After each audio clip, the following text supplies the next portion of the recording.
Hello friends, welcome back to the new video. In this video guys, I will show you guys how can you on your smart tapping in iPhone 13 guys. You want to on it, so guys you can on. And guys, now let's see how to on smart tapping in iPhone 13. So guys, first of all guys, I want to tell you, if you're new in my channel and you're watching my video first time, so first of all go and subscribe my channel, click the bell icon and like my videos. So guys, now let's start the video. Guys, first of all guys, come in your phone setting app.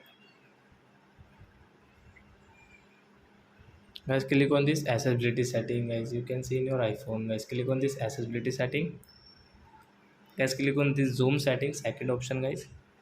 And guys, you can see guys your smart tapping. So guys, smart tapping will on in iPhone. Guys, you can see guys, smart tapping will switch to window zoom when a keyboard appears and move the window so that text is zoomed but the keyboard is not.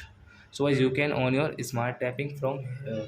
So I hope friends you have understood how to on smart tapping in iPhone. So that's it guys, thanks for watching my video.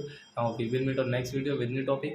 Before going, please go and like my video, subscribe my channel. Bye bye friends.